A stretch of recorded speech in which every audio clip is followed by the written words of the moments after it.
Si hubiéramos estado aquel viernes en Jerusalén cuando ocurrió este evento que estamos recordando, si hubiéramos estado en la ciudad, la hubiéramos visto invadida de peregrinos, gente que venía a celebrar la Pascua de casi todas las naciones del mundo, a donde el pueblo de Israel había sido llevado por distintas corrientes históricas.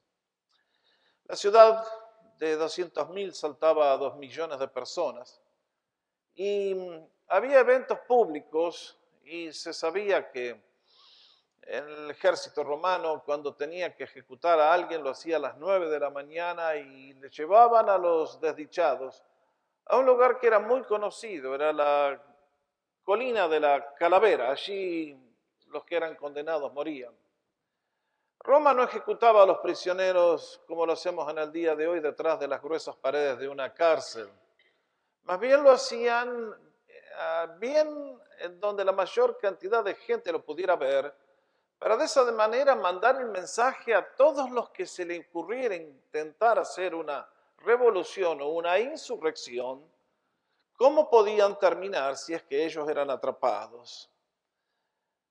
Los que miraron ese evento, estoy seguro que no lo habrán olvidado por el resto de sus días, porque comenzó a las 9 de la mañana, duró solamente 6 horas, algo muy inusual porque los prisioneros a veces tardaban semanas en morir, pero siendo que al día siguiente era el día más solemne del año, pidieron al gobernador romano que los que estaban en la cruz fueran muertos antes de que se cumpliera el proceso, de manera que el día sábado la ciudad estuviera limpia de la sangre de gente que moría. El espectáculo comenzó a las 9 y ustedes y yo hemos visto que comenzó a las 12 del mediodía, cuando el sol estaba en su máxima plenitud y en el cenit, una oscuridad brutal que cubrió la tierra. Y fue en esos momentos cuando en plena oscuridad Jesús tuvo que cumplir la obra por la cual había venido a este mundo. Luego de esas 3 horas, el sol volvió a brillar y como analizamos en estas noches, el Señor, para que se cumpliese la Escritura, dijo, tengo sed. Luego lanzó un grito de victoria diciendo, está todo terminado, está todo pagado, está todo consumado. Y una vez más, demostrando que era el que estaba en control de la escena y que nadie lo forzaba a nada. En este caso escuchamos que una vez más con fuerza, no como alguien que está moribundo, que no puede controlar su destino, exclamó con gran voz, Padre, en tus manos encomiendo mi espíritu. Esta expresión del Señor, mis queridos, está cargada de profundo significado.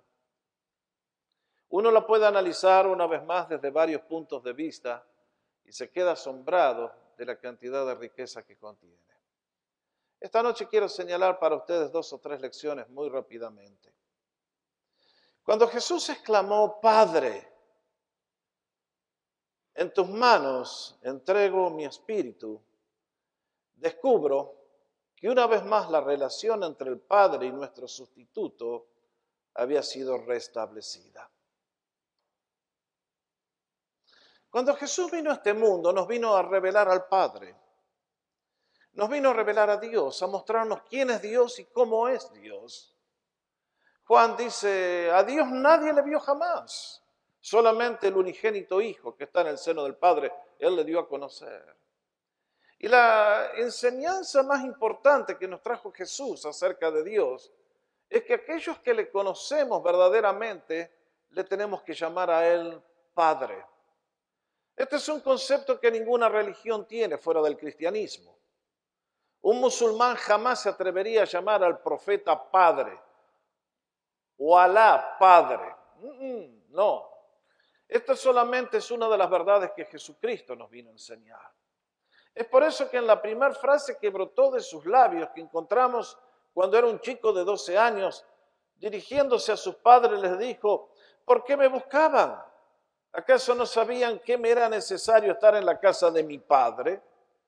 De niño Jesús sabía por qué había venido a este mundo, cuál era la misión que tenía que cumplir. Y que realmente aquel con quien formaban allí en la gloria pasada y en la eternidad pasada el ser de Dios era la persona más importante. Y a lo largo de sus 3 años de enseñanza pública, Él nos enseñó reiteradas veces que la mejor manera de dirigirnos a Dios es llamándole Padre, si es que hemos entrado en una relación personal y nosotros somos sus hijos. Si ustedes miran el Sermón del Monte, el sermón más importante en donde el Señor nos presentó su programa de acción, allí llamó al Padre 17 veces. Si miran el discurso que dio en el aposento alto antes de ir a la cruz ese jueves a la noche, utilizó el nombre del Padre más de 45 veces. Y en la oración sacerdotal que está en Juan capítulo 17, el Señor utilizó una vez más la palabra Padre por 6 veces. Continuamente el Señor Jesús nos hacía referencia a que Él había venido para revelarnos al Padre y que venía con el propósito de completar la obra que el Padre había comenzado. Y ahora tiene que cumplir la misión que el Padre le ha comisionado. Y realmente es una misión difícil, dolorosa y muy costosa. Cuando Pedro intenta defenderle al ver a los captores que vienen a querer atraparle, le dice, mete la espada en la vaina. La copa que el Padre me ha dado, ¿acaso no he de beberla? Jesús se guió cada momento por el plan trazado desde la eternidad pasada. Y es por eso que cuando sube a la cruz, la primera palabra que brota de sus labios, ¿cuál fue? Padre, perdónalos, no saben lo que están haciendo. Pero luego vino la copa amarga que tenía que pasar cuando todos los pecados de la raza humana tuvieron que ser cargados sobre él. Y en esas horas de oscuridad y de abandono, cuando tuvo que gritar, Padre, Dios mío, ¿por qué me has desamparado? Y por primera vez no le pudo llamar Padre. Encontramos que el Señor Jesús en medio de la oscuridad sufrió tu castigo y el mío. Y cuando finalmente la obra ya estaba consumada, una vez más encontramos en esta palabra que vuelve a dirigirse al Padre, llamándole con el término que era más afectuoso a su corazón. Este es un hecho fundamental, mis queridos.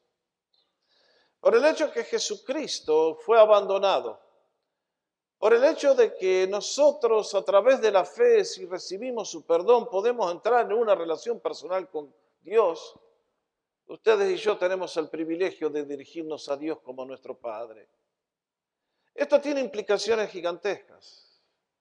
El Señor Jesucristo nos dijo, en aquel día pedirán en mi nombre, y no les digo que yo rogaré al Padre por vosotros, pues el Padre mismo les ama, porque ustedes me han amado y han creído que yo salí de Dios.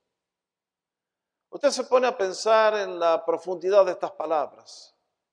Si Satanás nos ha hecho creer una mentira, es justamente que Dios no nos ama. Que Dios lo único que está empeñado es en arruinarnos la felicidad y quitarnos todo el gozo de la existencia. Que los sufrimientos que llegan es porque es un despiadado y un caprichoso. Que todas las cosas que nos ocurren es porque Él está en contra nuestra. Jesús no tenía esa convicción. Jesús sabía que toda buena obra y todo dádiva y todo don perfecto desciende de las manos de un Padre generoso y amoroso. Que muchas veces nos tiene que hacer pasar por momentos difíciles para desarrollar virtudes y formarnos a la imagen de Cristo, lo aceptamos. Y que muchas veces nos va a tocar en la vida tener oraciones que no son contestadas. Jesucristo lo demostró en la cruz con esa cuarta palabra. Pero hay un hecho fundamental. Y es que la persona que conoce a Dios en Jesús puede contar con una realidad que es el fundamento de su relación con Él. Y el que el Padre nos ama con amor eterno. Y ese es el fundamento de todo lo que podemos hacer con Dios. Es eso lo que le da sentido a nuestra oración. Es eso lo que le da sentido a nuestro servicio. Lo hacemos porque el Padre nos amó primero. Por eso el apóstol Juan diría más adelante, miren qué amor nos ha dado el Padre, que seamos llamados hijos de Dios. Sí, la relación está ha sido restablecida una vez más. Cuando le dijo, Padre, en tus manos encomiendo mi espíritu. Pero además, al ver esta palabra, Padre, en tus manos encomiendo mi espíritu, encuentro en ellas el lugar de máxima seguridad eterna. Mis hermanos, cuando estaba a mitad del ministerio, el Señor le advirtió a los discípulos para que se prepararan para el evento del shock que vendría. Les dijo, mientras andaban juntos por Galilea, Jesús les dijo, el Hijo del Hombre va a ser entregado en manos de los hombres, lo matarán y al tercer día resucitará. Marquen esa expresión. Jesús sería entregado en manos de la raza humana. Tendrían la oportunidad los hombres y mujeres de darle al Creador lo mejor que llevaban dentro del pecho. Agregó el Señor, entonces vino a los discípulos, esto es en Getsemaní, la noche de la traición, y les dijo, todavía están durmiendo y descansando. Vean, ha llegado la hora y el Hijo del Hombre es entregado en manos de pecadores. Qué tremenda expresión. Que el Hijo del Hombre dirigiéndose a nosotros nos ve como manos pecadoras. Fueron esas manos las que apresaron al Señor. Fueron esas manos humanas las que lo llevaron a la casa de Caifás para el juicio eclesiástico. Fueron las manos humanas las que le vendaron los ojos y empezaron a golpearle y a preguntarle, adivina quién te pegó. Fueron las manos humanas que le colocaron un manto de púrpura para burlarse de él y diciendo, salve rey de los judíos. Fueron las manos humanas que colocaron la corona de espinas sobre sus sienes. Fueron las manos humanas que le daban con la caña en la cabeza sobre la corona de espinas. Fueron las manos humanas que le llevaron al Calvario. Fueron las manos humanas que le clavaron los clavos.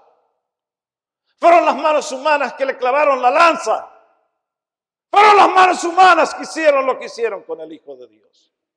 Y esas manos humanas son las tuyas y las mías, manchadas con la sangre del ser más poderoso que hay en el universo y la revelación de la gloria del Padre.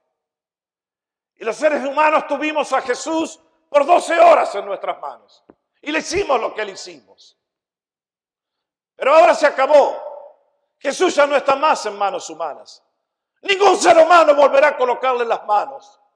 Ahora Él ha colocado su espíritu en las manos del Padre. Y en poquitas horas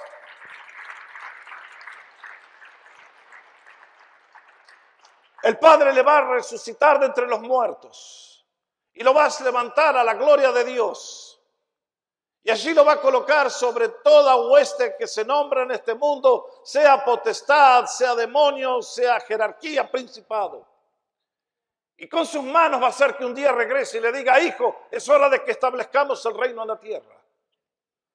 Y Él con sus manos implantará su reino de justicia. Con las manos lo clavaron en la cruz y dijeron, ¡fuera con este!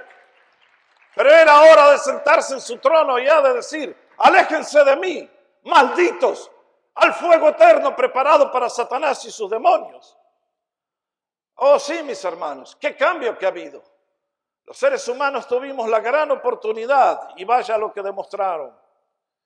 Es por eso que estas palabras que son de terror para la persona que vive sin Dios, para el creyente en Cristo Jesús, son la seguridad más hermosa que pueda tener. Por eso, el Señor Jesucristo hizo una de las grandes promesas que nadie hizo. Cuando dijo en Juan capítulo 10, mis ovejas oyen mi voz. Yo las conozco y me siguen. Yo les doy vida eterna y jamás perecerán. Y nadie las arrebatará de mi mano. Mi Padre que me las dio es mayor que todos y nadie las puede arrebatar de la mano del Padre. Yo y el Padre somos uno. Mi hermano, si eso es verdad, realmente que nuestra posición es realmente envidiable y gloriosa. Porque no depende de nosotros, no depende de quiénes somos, sino del poder infinito de Dios. Cada ser humano, como analizábamos anoche, que vive sin Dios, está en las garras del tirano, está en las manos de aquel que no le suelta. Pero cuando Cristo toma una vida que se rinde a Él, no hay poder en el universo que le pueda robar aquello que Él ha conquistado con su sangre bendita.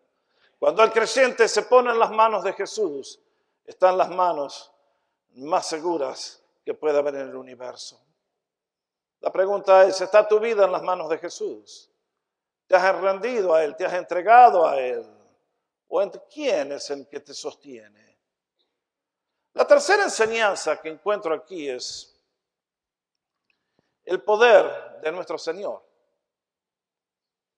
Porque esta palabra de la cruz marca la diferencia de Cristo con el resto de la humanidad de una manera muy notable. Ustedes saben bien, ¿alguno tiene interés en morir pronto? Ustedes que son cristianos, ¿no dicen que van a ir al cielo? ¿Alguno apurado por llegar por allá? ¿Alguno que le compre el boleto quiere? Nadie se ofrece de voluntario para ser ejecutado y de esa manera está en el cielo, ¿eh? Pero ustedes saben muy bien, queridos, que cuando tenemos a Dios la vida es tan linda y tan bendecida que ¿quién quiere llegar al cielo cuando hay tanto para disfrutar en este mundo? De la manera correcta, con la felicidad auténtica que Jesús nos da. Y ciertamente que nosotros no tenemos apuro en morir. Y lamentablemente la muerte siempre llega. Esta semana quedé medio golpeado todavía, medio emocionalmente. No sabía nada. Anteayer recibí un texto del senior pastor con el que trabajamos juntos en Vancouver por 14 años. No sé qué le ha venido encima. Fue un texto de copy, forward, y se ve que al pastor Carlin le cayó algo muy severo. Se ve que es un cáncer fulminante. Ya tiene planeado el funeral. Está con una bomba de morfina. No sé exactamente, no tuve tiempo para llamarle todavía, pero es un hombre joven, posiblemente 72 años. Y uno dice, como decíamos anoche, la muerte siempre nos frustra porque deja muchísimas cosas que nos quedan las ganas de haberlas completado. Y la muerte viene y nos busca y no tenemos qué manera de defendernos contra ella. Nosotros hacemos chistes, ¿se acuerdan, del tipo ese que la muerte lo vino a buscar y le dijo, esta noche te agarro. Y entonces volvió a la casa y dijo, uy, la muerte me viene a buscar esta noche. Y entonces para que la muerte no lo reconozca, se puso una peluca y se puso unos almohadones, para parecer más gordo. Y cuando la muerte llegó, dijo, uy, qué raro, dice, me mandaron a esta casa a buscar un flaquito y pelón, pero resulta que está este gordo acá peludo. Por las dudas, ya que no encontré el otro, me llevo este. Y usted sabe que nadie se escapa, ¿no es cierto? Y entonces la muerte no es tema agradable para nadie. Nosotros que tenemos a Jesús sabemos que es la entrada a la vida de abundancia. Pero en el caso del Señor, la muerte no lo vino a buscar a Él. Él continuamente programó su vida para llegar al punto donde Él tenía que llegar, para ser el Cordero de Dios que quitaba el pecado del mundo. Él sabía la copa que tenía que beber. Y entonces le escuchamos decir, antes de ir a la cruz, por eso el Padre me ama, porque yo doy mi vida para tomarla de nuevo.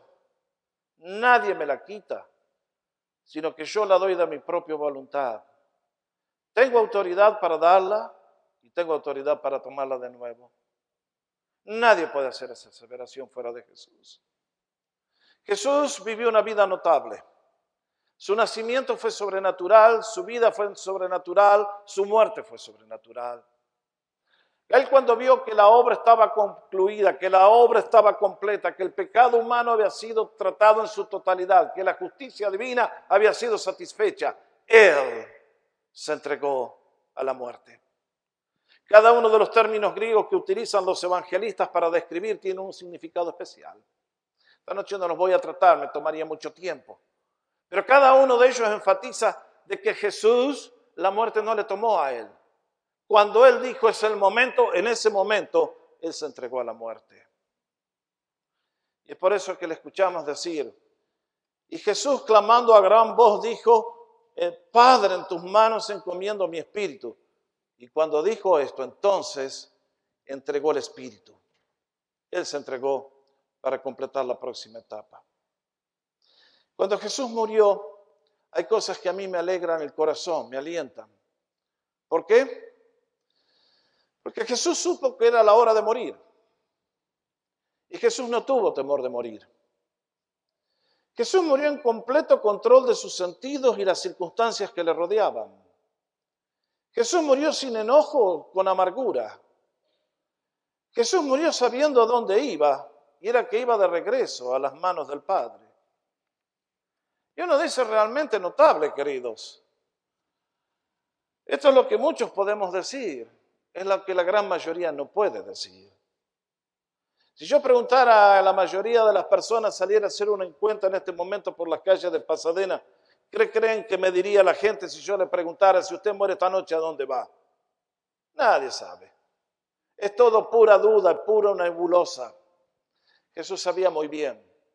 Cuando Él dijo, Padre, en tus manos encomiendo mi espíritu, entonces supo que estaban en el lugar más seguro, más poderoso, de máxima seguridad, y que le abrían las puertas a todo lo que vendría. Ahora, esta noche quiero dejar un par de desafíos para ustedes y para mí que me están escuchando. Porque este hecho de Jesús y su muerte, y cada una de las palabras que vimos ha tenido un significado especial que realmente está cargada de sentido y de información valiosísima que a ustedes y a mí nos transforma la existencia.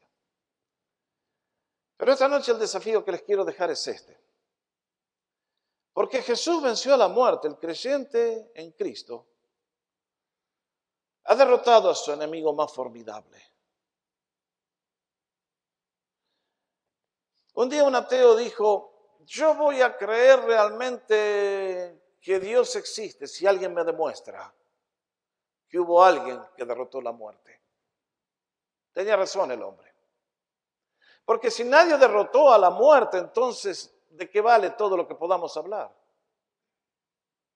El libro de 1 Corintios nos dice, y el postrer enemigo que será destruido es la muerte. Este es el enemigo más grande que tiene la raza humana. Y es el último enemigo que va a ser finalmente destruido. Pero Jesús fue el primero en derrotarlo y por eso ustedes y yo tenemos esperanza. Es por eso que el creyente en Cristo Jesús, como considerábamos anoche, por la obra de Cristo ha perdido el temor a la muerte.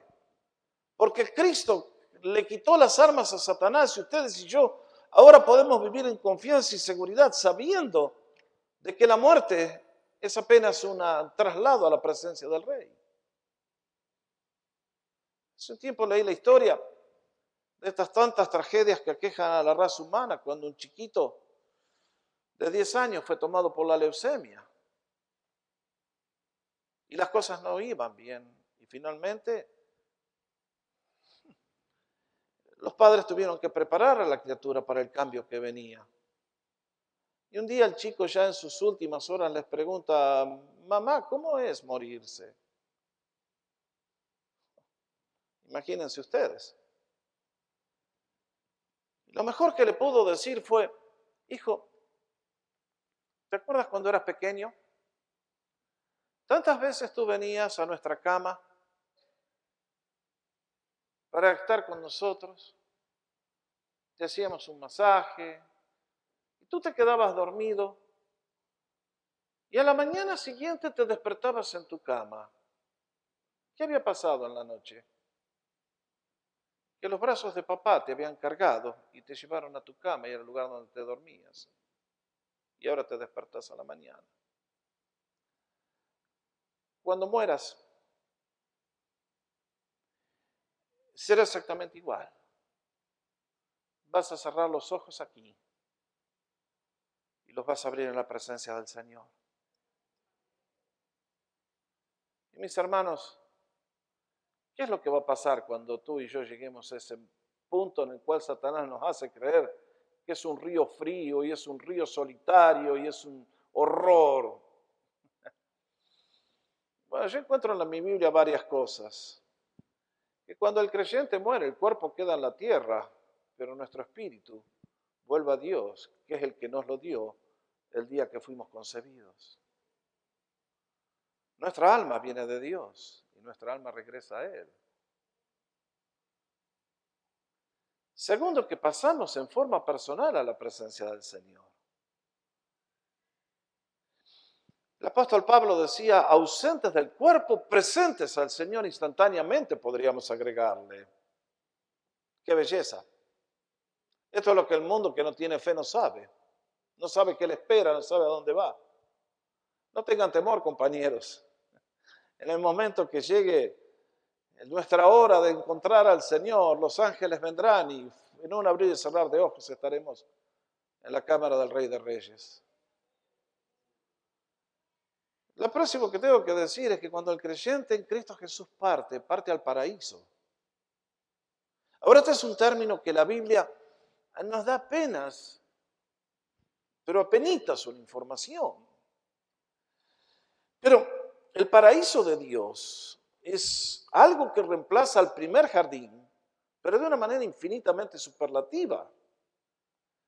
Digo, ¿cómo será? Porque el apóstol Pablo es el único hombre posiblemente que Dios le permitió, porque tenía que cumplir propósitos especiales, visitar ese lugar.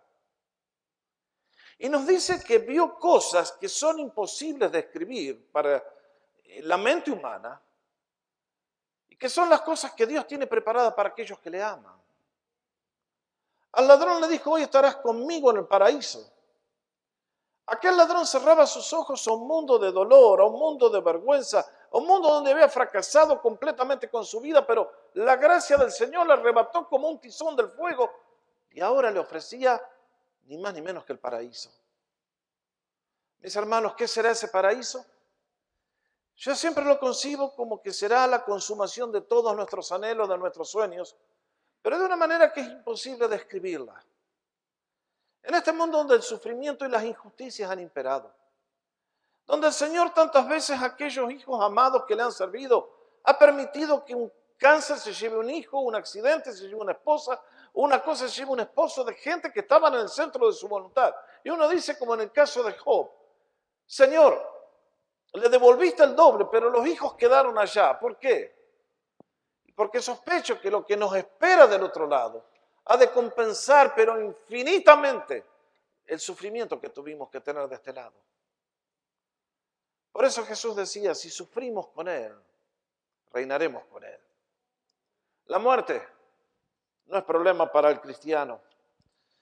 Cuando salimos de este mundo, pasamos a las manos del Padre, al igual que Jesús, y a las moradas que Él fue a preparar de antemano. Por eso el apóstol Pablo decía con toda seguridad, yo sé en quién he creído y que es poderoso para guardar mi depósito para aquel día. La persona que tiene a Jesús puede mirar a la eternidad con seguridad y paz en su corazón. Pero hay otro desafío que para mí me implica la muerte de Jesús. Y eso entrega en las manos del Padre. Y es este. Que en la muerte está la entrada, está la puerta de entrada a la utilidad para Dios en nuestra vida. Lo que Jesús experimentó, estuvimos viendo, analizando todos los detalles de todos los beneficios que trajo para nosotros, los creyentes. Pero mi hermano, mi hermana, otra vez el día antes de ir a la cruz, el Señor nos advirtió. De cierto les digo, que si el grano de trigo no cae en la tierra y muere, queda solo. Pero si muere, lleva mucho fruto. Y agregó estas palabras misteriosas, el que ama su vida la perderá, y el que aborrece su vida en este mundo para vida eterna la guardará. Tú eres hijo de Dios. ¿Quieres ser útil para los propósitos del Señor?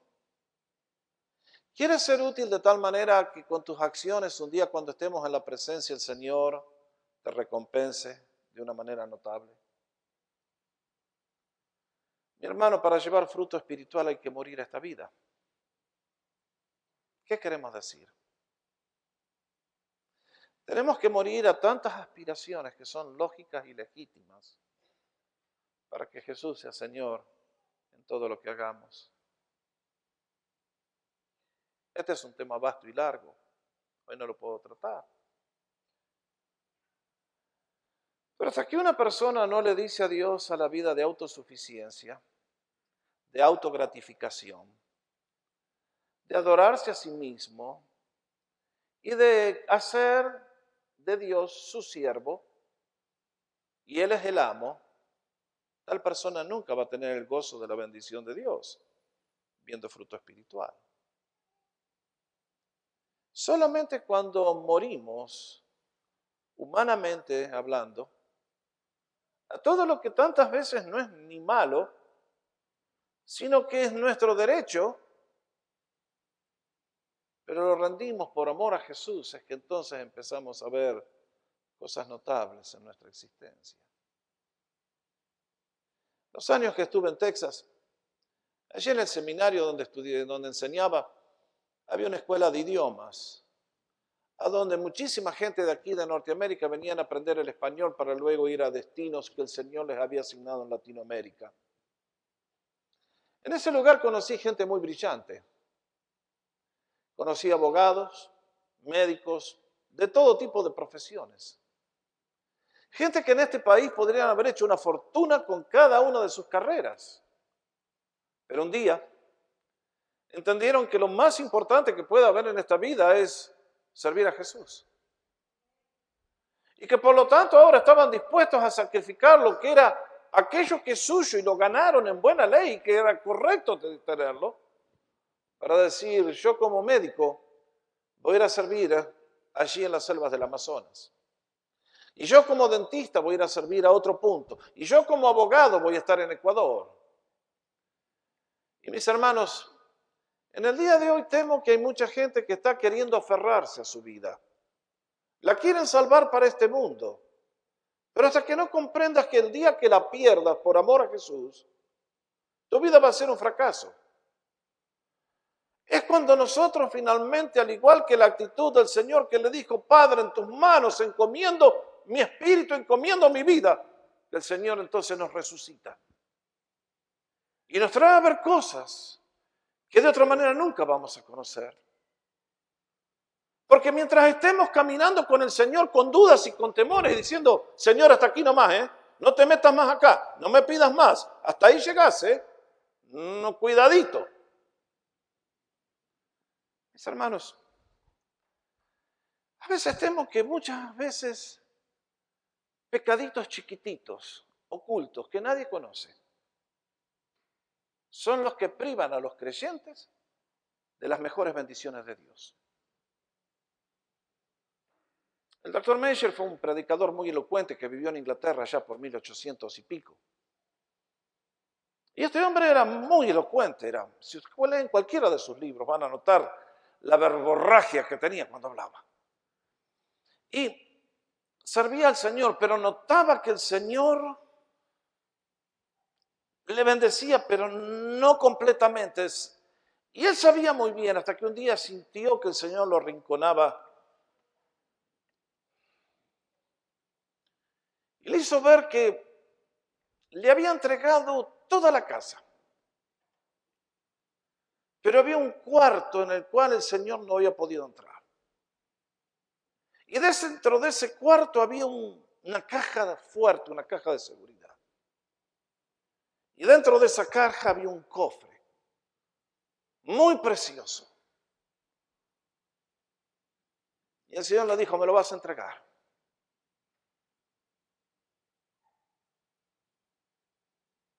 Y aquel hombre contaba que luchó por horas, por días, porque era lo más precioso que tenía. Era lo más grande que tenía en su vida. Y justamente era este poder de hablar muy bien. Y finalmente un día dijo, bueno, Señor, si realmente es la condición que tengo que tener para poder ser utilizado en plenitud por ti, toma el cofre, tú eres Señor. Hay un cofre en tu vida, mi hermano. Hay un cofre en tu vida que te está impidiendo el poder y el fluir del Espíritu y que te priva de la utilidad máxima en las manos del Señor. Mis hermanos, hasta que no entreguemos todo al Señor, trabajamos en vano.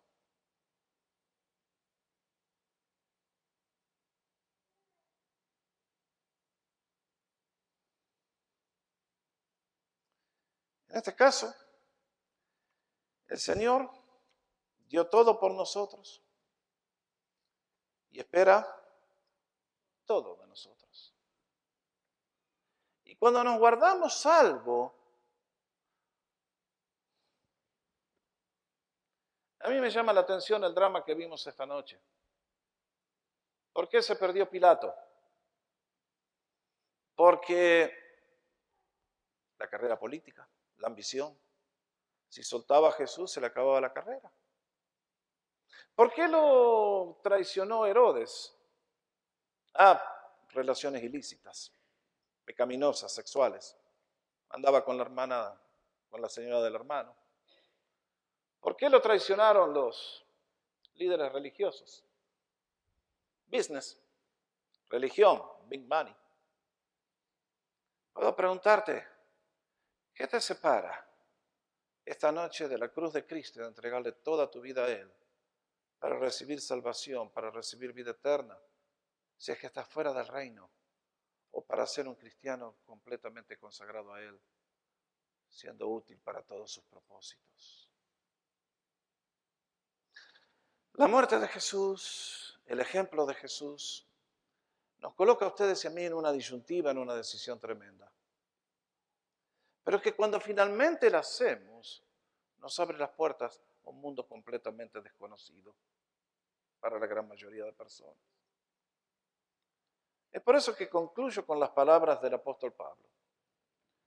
Cuando dijo, para mí el vivir es Cristo y el morir es ganancia.